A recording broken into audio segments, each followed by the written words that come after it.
So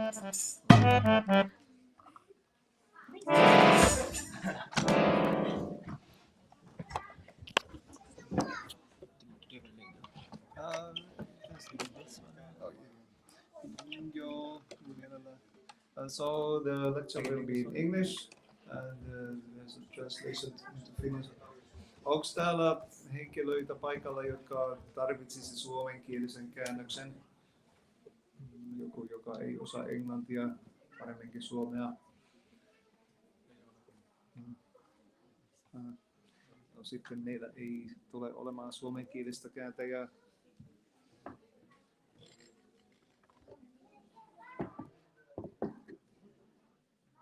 Om Namo Bhagavate Vasudevaya. Om Namo Bhagavate Vasudevaya. Om Namo Bhagavate Vasudevaya. Om Namo Bhagavate Vasudevaya. Om Namo Bhagavate Vasudevaya. Om Namo Bhagavate Vasudevaya. So it has been a long time since I gave the Sunday feast class. Well, I gave a class on Navami, but that was not the Sunday feast class. So I still haven't come to the end of my topic which I've been speaking about. That's Krishna killing demons and anarthas that they represent. Bhaktivinoda Thakur has listed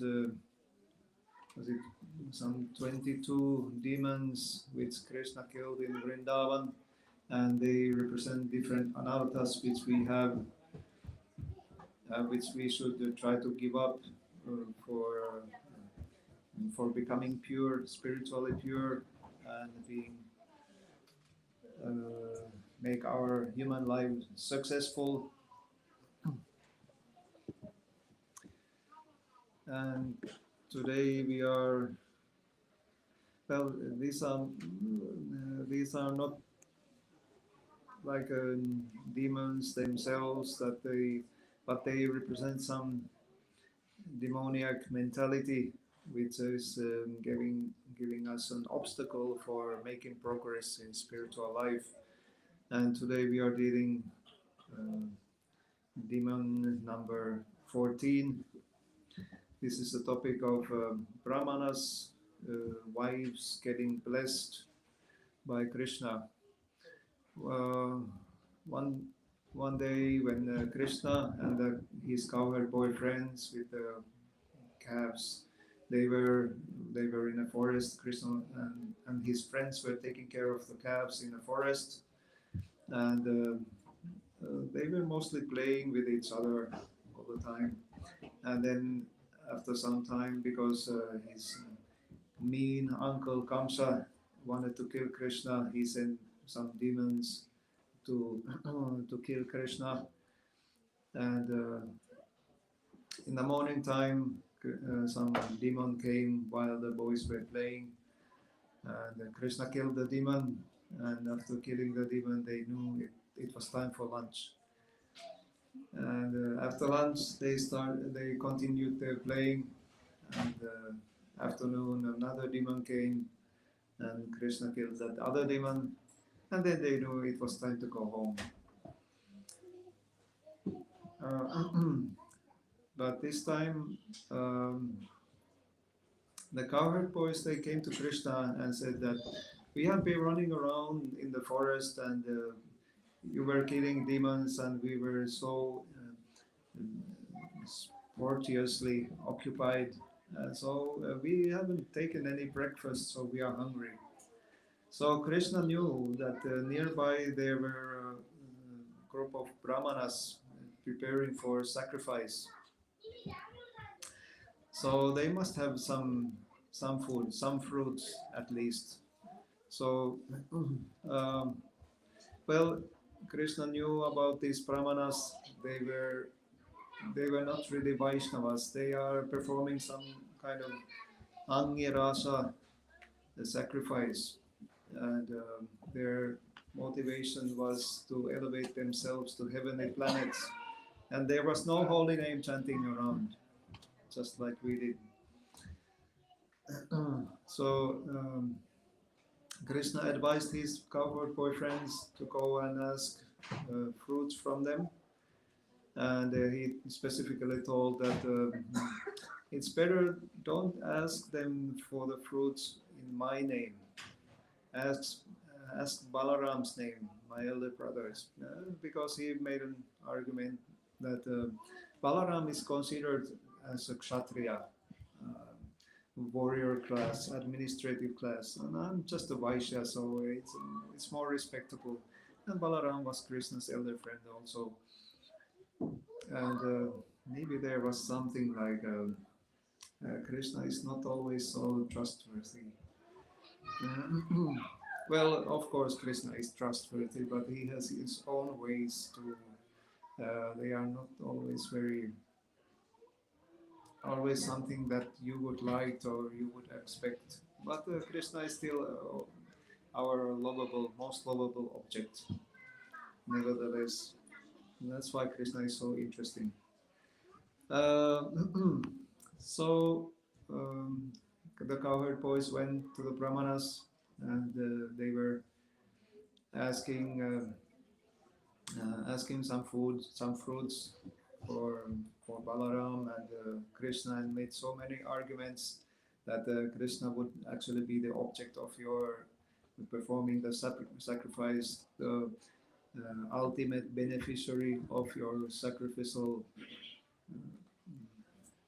whatever benefit you want to do or whatever benefit you want to get. But the brahmanas, they were so busy in their preparations. They heard all the arguments of the cowherd boys, but they just continue their preparations. They didn't even talk to the cowherd boys. Such a negligence.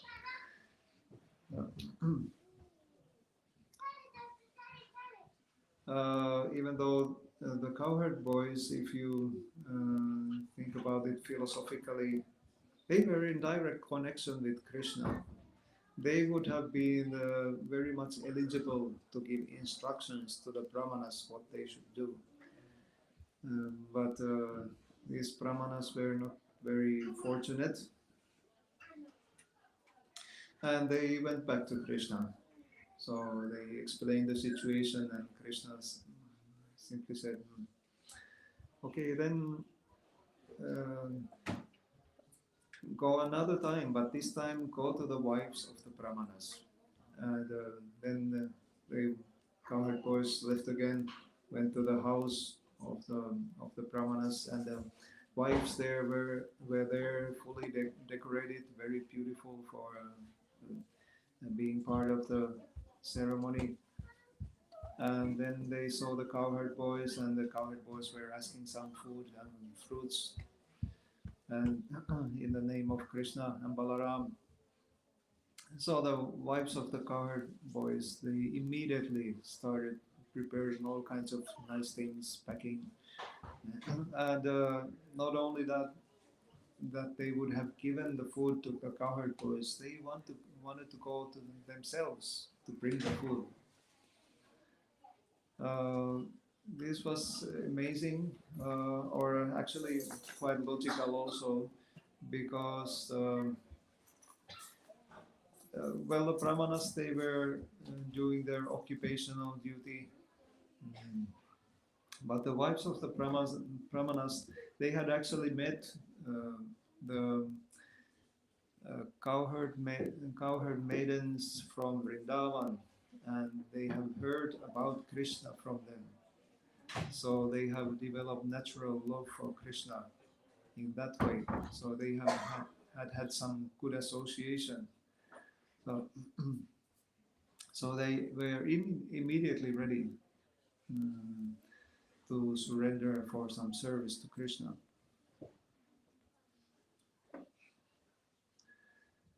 So in this way, the wives of the brahmanas got blessed. And later on, when actually the brahmanas, they realized their mistake and they were lamenting about it, that we missed our best possible fortune for our uh, for us performing our occupational duty.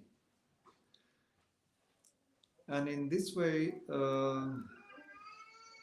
those brahmanas neglecting Krishna and Balaram, that represents indifference towards Krishna, caused by pride because of one's status or position in Varnashrama Dharma. So here we have Chaitanya Mahaprabhu on the altar, on the right hand side.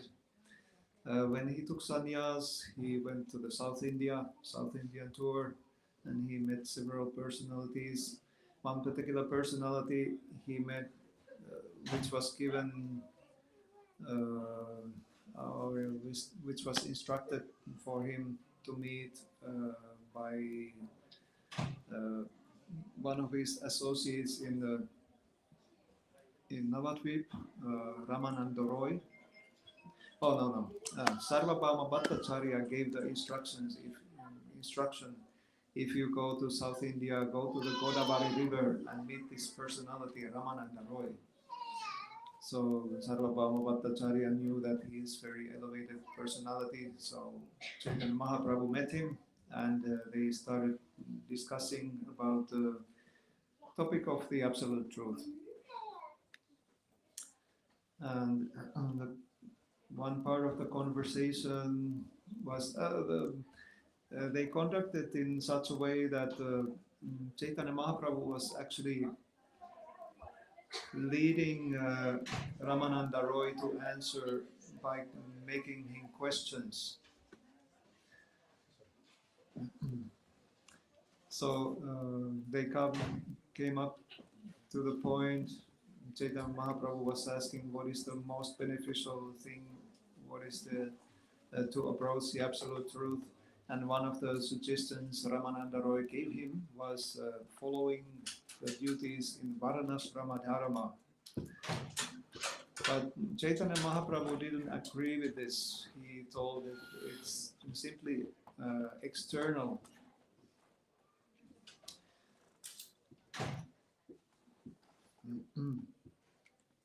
One time when Chaitanya Mahaprabhu had been in Jagannath Puri, that's where he spent his last phase of life, he went to the temple with his arms raised, and he chanted one famous verse: Naham Vipro na Chanarapati napi Vaishyo na Sudro Naham Vanni na Chakrihapati no Vanasto Yatirva Kintu Prodyan Nikila Paramananda Purnam Nirtabdher Kopi Partu Parakamanayor Dasa Dasa Anudasaha. I am not a Brahmana, I am not a Kshatriya, I am not a Vaishya or a Sudra, nor am I a Brahmachari, a householder, a Vanaprastha or a sannyasi. I identify myself only as the servant of the servant of the servant of the lotus feet of Lord Sri Krishna, the maintainer of the gopis. He is like an ocean of nectar, and he is the cause of universal transcendental bliss. He is always existing in brilliance. So this indicates that whatever position we have in this in the society, it's simply an external, temporary designation for the material body. And Varnashrama Dharma system is there to keep the society in harmony, so that everybody can work in their natural occupational duty and get everybody's needs fulfilled, and at the same time make spiritual progress.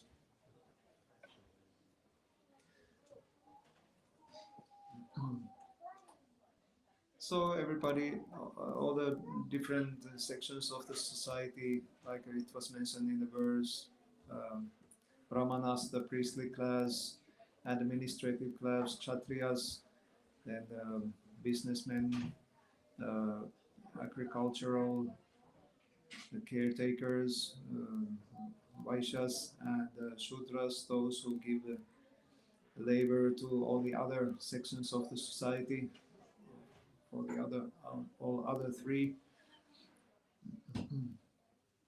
So they can be happy in a harmonious society by performing their duties, and at the same time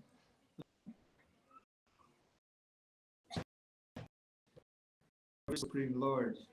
So in this way they can be both materially and spiritually satisfied, and then ultimately become indifferent to this material energy, to the temporary designation, and then go back to home, back to God.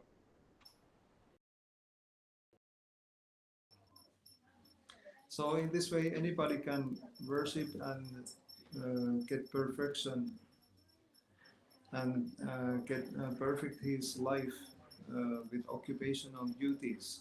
There's another interesting verse in Srimad Bhagavatam. Dharmasvanustita pumsam vishvakshena kata suyaha notpadayat yadiratim shrama eva hi kevalam. The occupational activities of a man performs according to his own position are only so much useless labor if they do not provoke attraction for the message of the personality of Godhead. So whatever we do, the doing one's occupational duty perfectly is not the actual goal, but the actual goal is to develop love for the Supreme Lord, Krishna. Uh,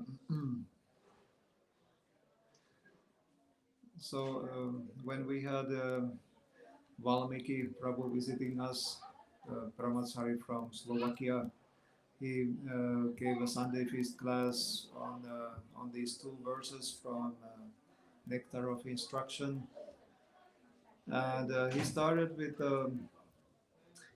the six things which are very favorable to our devotional service, and then he briefly um, mentioned about the six unfavorable things which will give us like obstacles to our devotional service. And one of the unfavorable things is called niyamagraha. Niyamagraha means uh,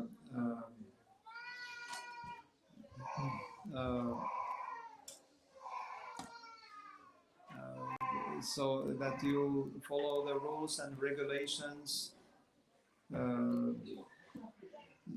and for the sake of following rules and regulations, and you kind of forget what is the actual goal of following those rules and regulations. And this is actually a two-sided thing.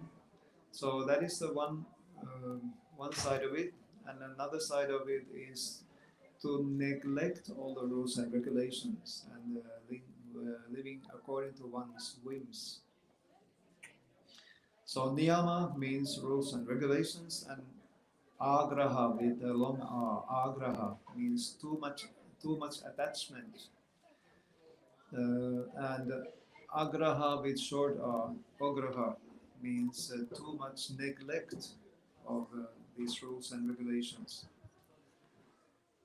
So the wives of the brahmanas, the brahmanas who were performing the sacrifice and neglected to give any fruits to Krishna and Balaram, they were captured by this agraha, not following the rules and regulations just for the sake of following rules and regulations, and they missed the whole point to develop love for Krishna.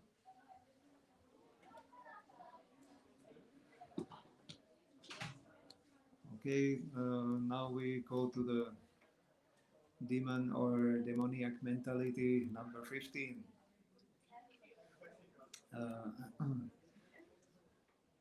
This is the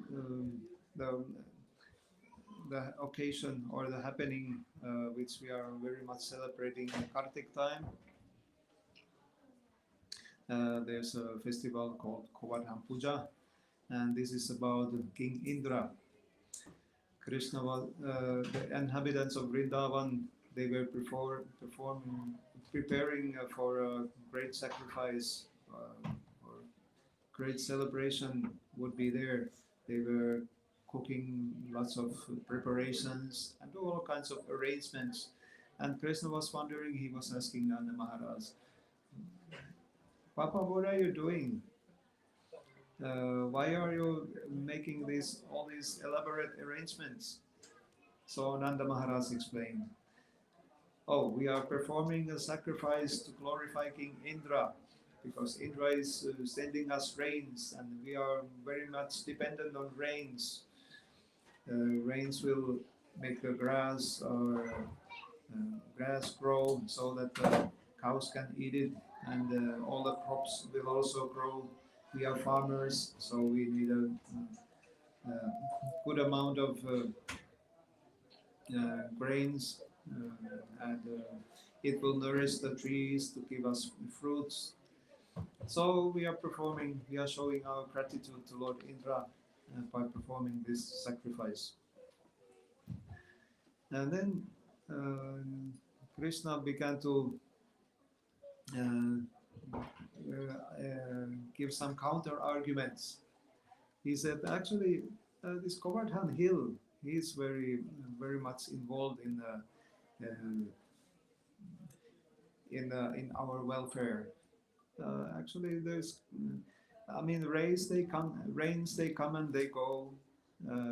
There's no need to worship King Indra. Just worship Govardhan. Govardhan is supplying all the necessities that we need. The grass is growing there, rivers are flowing, we are getting a sufficient amount of items that we can live prosperous life. So just put your emphasis on worshipping Govardhan.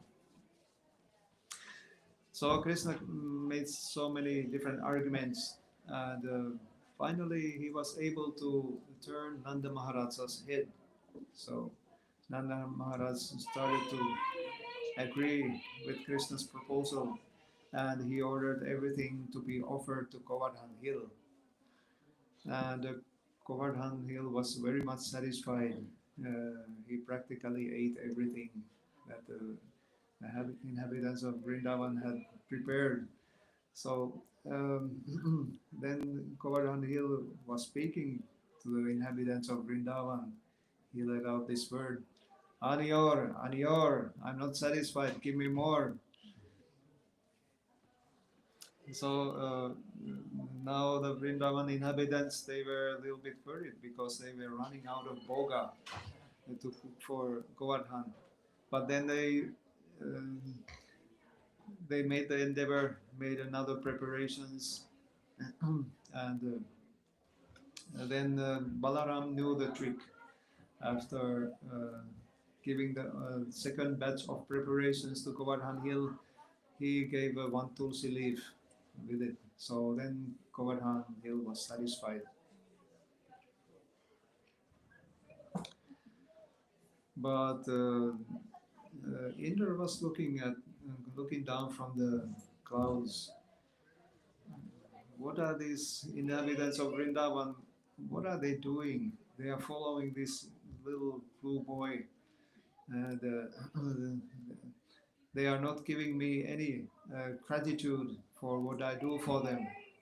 So Indra became very angry and thought that let them have it.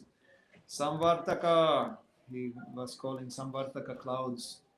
So he arranged a big flood in Vrindavan. He sent lots of rain in Vrindavan, so much rain that it was too much rain. The border drops were size of big pillars, and he was really attempting to destroy village of Vrindavan with all its inhabitants. Then Krishna knew about this, so Vrindavan inhabitants, they turned to Krishna, crying what they should do, and Krishna arranged that we go and take shelter from Govardhan Hill now. So Krishna lifted Govardhan Hill, held the Govardhan Hill with his left hand pinky 7 days, and the inhabitants of Vrindavan were under the hill. And it is said that Krishna also sent his Sudarshan chakra to protect Govardhan hill that time. So Sudarshan chakra was circumambulating the Govardhan hill, and not a single drop of water hit the Govardhan hill because of the power of Sudarshan. Then Indra was thinking of checking the situation, and he saw what had happened. That Krishna was so powerful, he was able to save the inhabitants of Vrindavan from the big rain. So this um, Indra's pride represents demigod worship and the tendency to think that I am the supreme.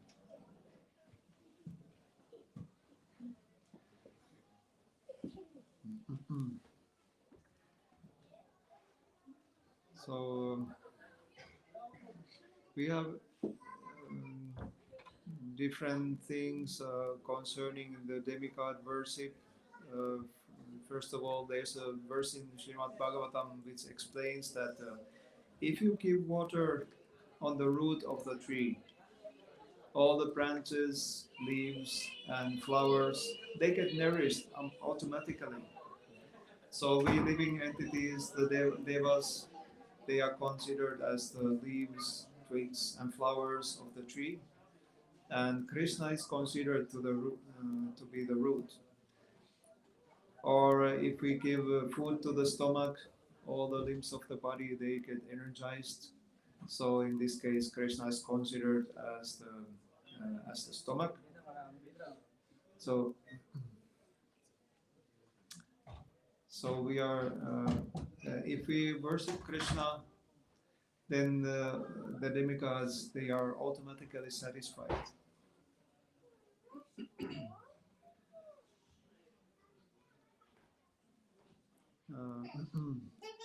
The demigod worship belongs, or in the Vedas, there's a Karma Kanda section which is explaining about offering sacrifices to Lord Indra particularly.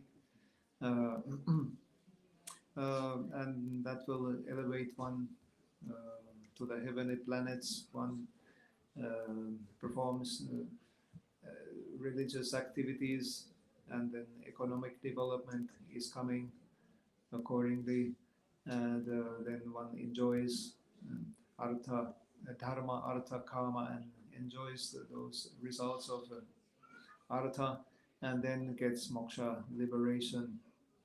But this moksha we usually consider to be the impersonal liberation. Whereas if we worship Krishna directly, then we are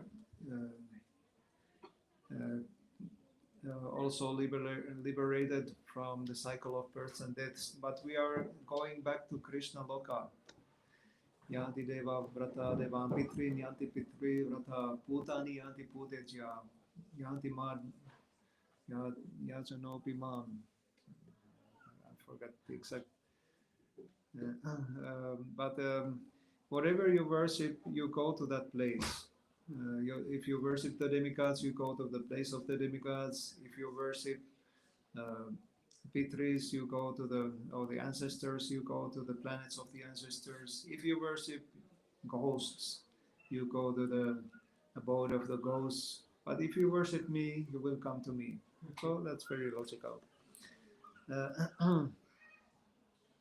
And also, if you are trying to get some punya, some material benefit, and worship devatas, that worship of devatas, they need to be done perfectly.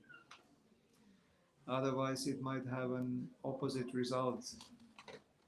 So that's very strict rules and regulations that you have to follow, and pronounce all the mantras perfectly, and be very careful what you are doing. But Krishna worship, Krishna is known as Gunagrahi Janardana, which means that if you do even a little thing for Krishna, or if there's some little fault, then Krishna will magnify the actual endeavor to please him. Whatever little thing you do for Krishna, Krishna only looks at that. He doesn't look at the fault. And as we are chanting the holy names of the Lord, Hare Krishna, Krishna Krishna, Hare Hare, Hare Rama, Rama Rama, Hare Hare. So we also have 10 offenses against the chanting of the holy names of the Lord. And offense number 8 is to consider the names of the demigods. No, to consider chanting of Hare Krishna as one of the auspicious ritualistic activities offered in the Vedas as fruitive activities, karma kanda. So chanting of the holy names surpasses all these karma kanda rituals and takes you even into a better position.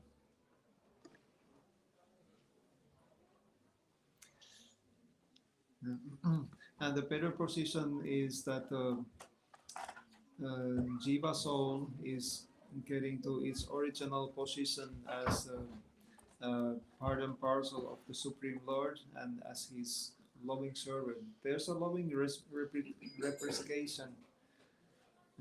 reciprocation between the living entity and the Supreme Lord in the end.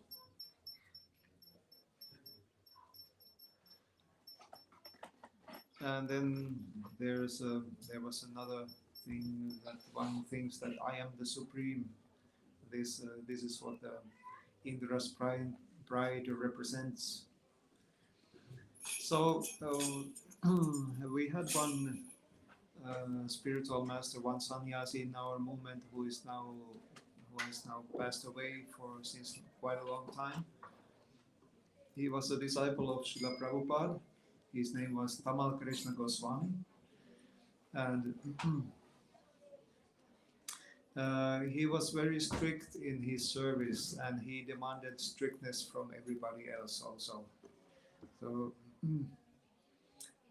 he started, he and some other prominent disciples of Srila Prabhupada, they started one big party, traveling Sankirtan party with many buses. They were touring around the US continent to spread Krishna consciousness. And this bus party was called the Radha Damodar party. So they went to different cities, and there were lots of devotees. And I think there were like some 4 buses full of devotees going to distribute Srila Prabhupada's books, meeting people on the streets and in the student campuses of different universities, and then they visited some temples, like if there was some new devotee in one temple, they might talk to that devotee and may convince him with arguments that you shouldn't stay in this temple, but you should join our bus party. Otherwise, Maya will creep in, the illusion will creep in. You might even end up getting married. That was the mood at that time. That everybody, it was very much emphasized that time, the old days, that you should remain brahmachari, and that would be the success in your life. So some temple presidents started complaining about Tamal Krishna Goswami doing this thing. And there was another sannyasi in that group also called Vishnu Jan Swami. And I actually met in Mayapur, I met one Prabhupada's disciple who was part of that bus party. So they were going out distributing books, and the idea was that sometimes the preaching on the street is not so easy.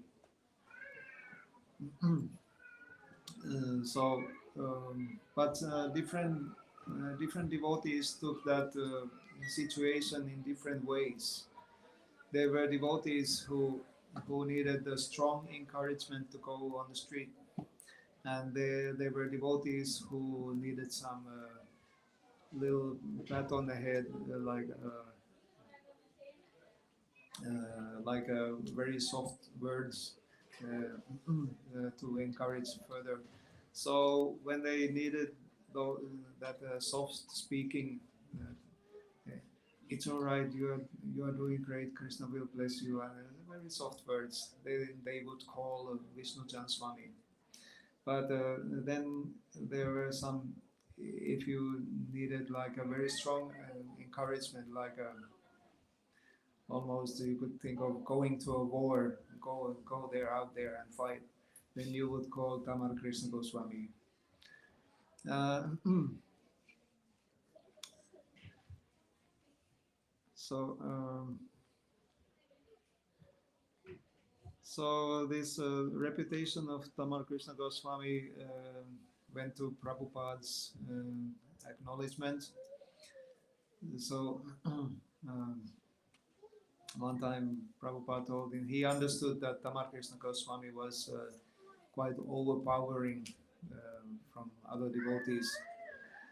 So Prabhupada made this famous statement that Mahavishnu lies down in the causal ocean, and then when he breathes out, all the universes they emanate from his from the pores of his hair. And in one of the universes, uh, there are so many planets, and there's one planet, planet Earth. And in planet Earth, there are so many countries, so many continents. And there's this small country called America. And then America has so many cities. There is one city called Los Angeles. And in Los Angeles, there are so many streets. And in one of the streets, there is this Hare Krishna temple. And in the temple, there are so many rooms. And in one of these rooms, there is Tamal Krishna, who thinks that he's the Lord of the universe.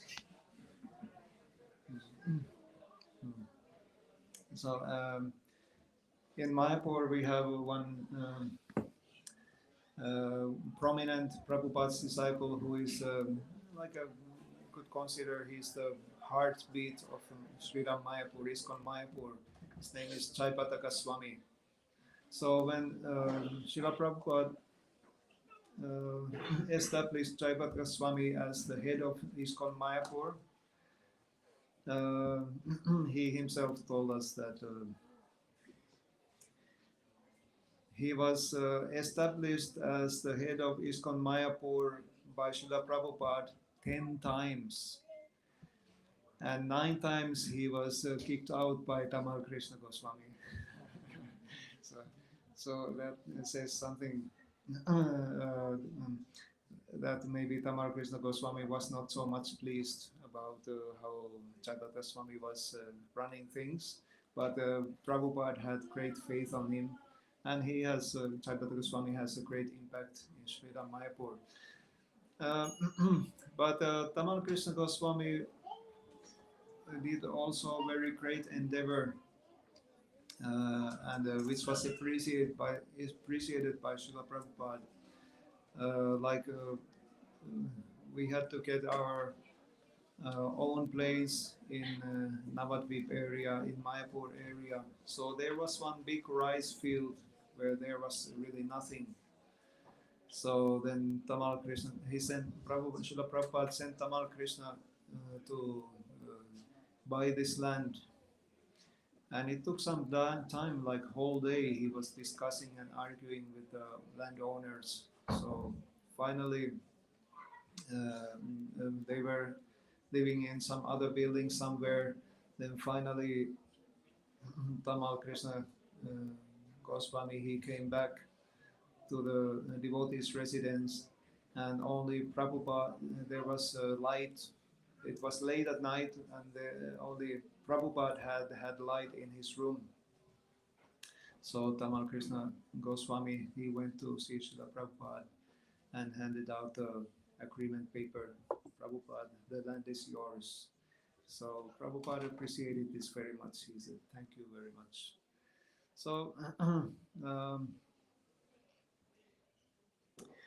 well, if you want big things happening, there has to be some very prominent, strong character to do things. But still, we need to know where we are using our power, uh, not in such a way as Lord Indra did towards Krishna. Uh, but anyway, he was Indra is in charge of very high position in the universe. But what comes to Krishna, then he needs to learn to be very submissive. Hare Krishna. I think I can end class there. If there are some question or two, I can try to answer anything. Otherwise, I think there's still a offering going on. Oh,